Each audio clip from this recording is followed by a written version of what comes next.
I had to do it again. The fake out. The cat fake out. Also, I disturbed his slumber, so now he's got some attitude going on. So why is it that when you go out somewhere... Sorry for the mega reflection in my glasses. Whoa. There, I'm creating an infinite amount of Sean's in my glasses. So why is it when you go out to eat, and you ask for what the soda selections are, especially because you don't drink soda that often anymore, and you're like, do you have Dr. Pepper? Because Dr. Pepper is not Coke or Pepsi, it's its own thing. So some places that have Coke have it, and some places that Pepsi have it. Anyway, you ask for Dr. Pepper, and they say, no, we have root beer. That's not the same thing. That's not even close to the same. I understand if you ask for Diet Coke and they're like, well, we have Diet Pepsi. I understand that line of logic. Root beer is not Dr. Pepper, and it doesn't taste like Dr. Pepper. Okay, not the point I'm trying to make, but point that had to be made. You're welcome, Quinn. Captain America. Spoilers herein. You've been warned. Captain America is fucking brilliant. There are so many reasons that it's so good, and I can't cover them all here. Maybe at some point I'll write about it. I really feel like I need to see it again. I wish I had access to it, like as a screener, so that I could analyze it the way that I want to. The first thing that I thought of while I was watching it, I had already seen that the writer-director team had consulted 3 Days of the Condor, so I already had that in my mind. But the first thing that I thought of, that I then saw in an interview later, is the movie Heat. Heat is a movie by Michael Mann. It's released in 1995. It stars Al Pacino and Robert De Niro, and I always point to it as like the pinnacle of action films, because it's a 3-hour film, and somehow it sustains. It's really difficult to produce an action film that's more than an hour and a half and keeps you going. That's really difficult to do. His movie is 3 hours long, and it's just one of those perfect movies. And he perfectly captures the urban warfare kind of cinematic experience. And I imagine that's a combination of very good acting, very good camera work, very good editing, and some amount of special effects, because cars blow up and shit. And I've seen it done before by Christopher Nolan in the Batman series, and the Marvel movies have done, whatever, a semi-decent job at it. They really haven't had to before. Thor had a fight that happened in a small town. The Avengers had the battle in New York, but that was like something else. Captain America has guns and car chases and explosions on city streets. And it's all practical. There might be some added special effects with fire and stuff, but for the most part, it's real. It's really happening. It's not real weapons or anything, but it's like real action with just a lot of really cool direction. And the two directors are brothers, and I never would have guessed that Joe and Anthony Russo were capable of something like this, because they come from comedy. They directed Arrested Development, and they directed a lot of the episodes of Community, including most of the first season and the pilot. And that's why Community's Abed shows up in the movie, which is very cute. And if they do it the way that I hope they're doing it, it's actually Abed playing the part. Not Danny Pudi, who's the guy who plays Abed, because they already made a joke where Abed played a character on Cougar Town, and he actually did. Once you watch the episode, you're like, oh, he's in the background of that scene. And it turned out to be Abed, not Danny Pudi. Anyway, I'm getting sidetracked.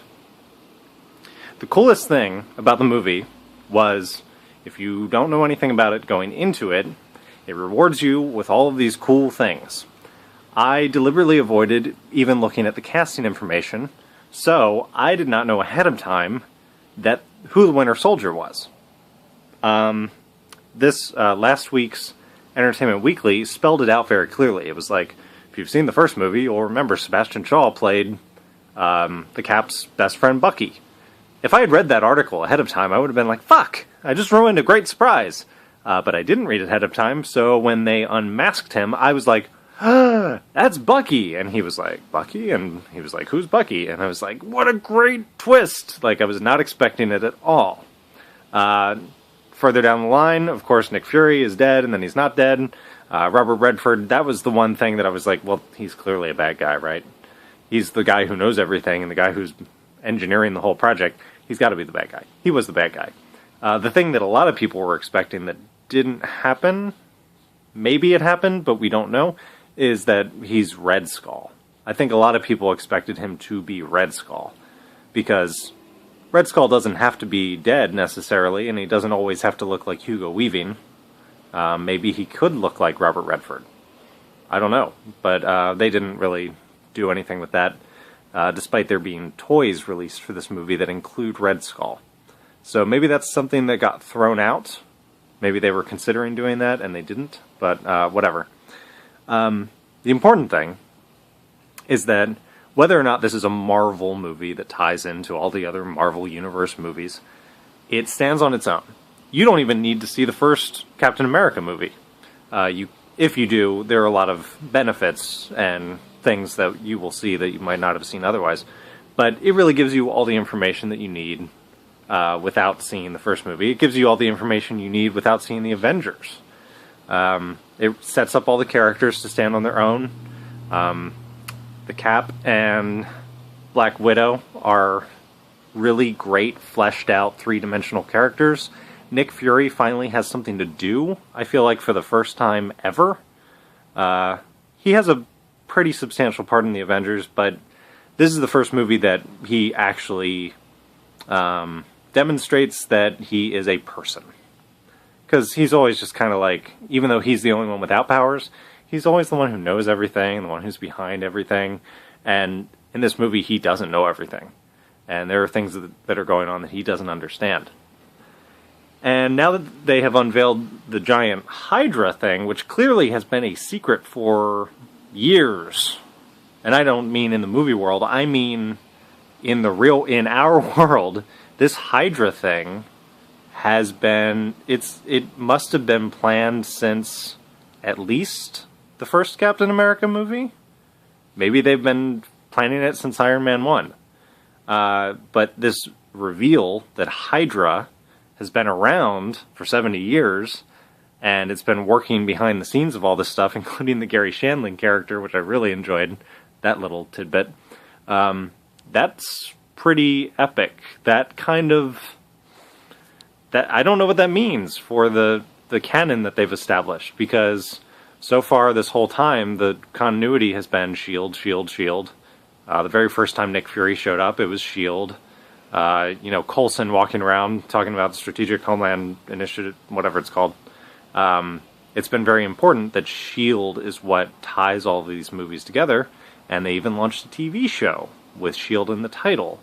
And now that's all being thrown out. And it's not like they just changed their minds and threw it out.